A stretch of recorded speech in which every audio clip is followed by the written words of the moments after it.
உங்களுடைய வாழ்க்கையில ஆசீர்வாதம் தங்குதே இல்லையா? இல்லாவிட்டால் ஆசீர்வாதத்துக்கான கதவே உங்களுக்கு திறக்கப்படுது இல்லையா? ஒரே ஒரு காரியம்தான்.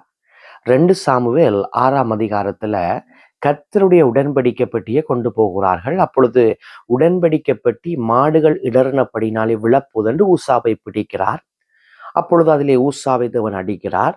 இதற்கு பின்னர் தாவீது பயந்து என்ன செய்கிறார் என்று சொன்னால், ஓபேத் என்கிற வீட்டிலே 3 மாசம் அளவும் அந்த உடன்படிக்கையை பெட்டியை வைக்கிறார்.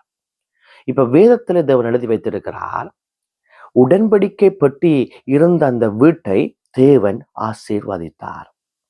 அப்ப ஆசீர்வாதம் அங்கே இருக்குன்னு சொன்னால் தேவனுடைய பிரசன்னத்துல தான் ஆசீர்வாதம் இருக்கிறது.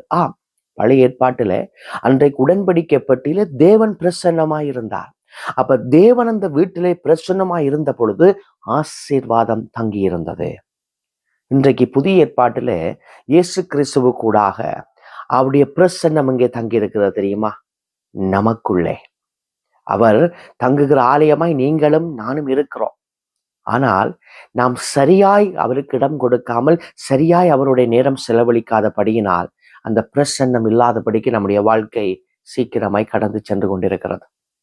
ஆகவே உங்களுடைய வாழ்க்கையில ஆசீர்வாதம் இருக்க வேண்டும் என்று சொன்னால் தேவனுடைய பிரசன்னம் இருக்க வேண்டும். தேவனுடைய பிரசன்னம் இருக்க வேண்டும் என்று சொன்னால் நீங்கள் தேவனோடு இருக்க வேண்டும். அதனாலதான் வேத வார்த்தை அழகாய் சொல்லுகிறது, முதலாவுடைய நீதியையும் ராஜ்யத்தையும் தேடுங்கள், அப்பொழுது இவைகள் எல்லாம் கூட கொடுக்கப்படும். இன்னைக்கு மனுஷன் என்ன தெரிகிறான் தெரியுமா? அந்த கூட கொடுக்கப்படுகிற அழிகிற காரியங்களைத்தான் தேடுகிறான். கடைசியில தேடுகிற காரியமும் கிடைக்கவில்லை, நீதியும் ராஜ்யமும் கிடைக்கவில்லை. முதலாவது ராஜ்யத்தை தேடுங்கள், அவருடைய பிரசன்னத்தை தேடுங்கள், நிச்சயம் எல்லாம் தேவன் உங்களுக்கு கூட கொடுப்பார். ஆகவே ஆசீர்வாதம் என்பது தனிய பணத்துல மட்டுமல்ல, சரீரத்திலே சுகத்தோடு இருப்பது ஆசீர்வாதம், இருதயத்திலே சமாதானத்தோடு இருப்பது ஆசீர்வாதம், கவலை இல்லாமல் இருப்பது ஆசீர்வாதம், மன அமைதியோடு இருப்பது ஆசீர்வாதம். ஆகவே ஆசீர்வாதம் எல்லா காரியங்களும் அடங்குகின்றன. ஆகவே எல்லாத்துக்கான ஒரே பதில், உங்களுடைய வாழ்க்கையில தேவனுடைய பிரசன்னம் இருக்கும் என்று சொன்னால் அங்கே ஆசீர்வாதம் உள்ளது. கர்த்தர் உங்களை நிறைவாய் ஆசீர்வதிப்பாராக. ஆமென்.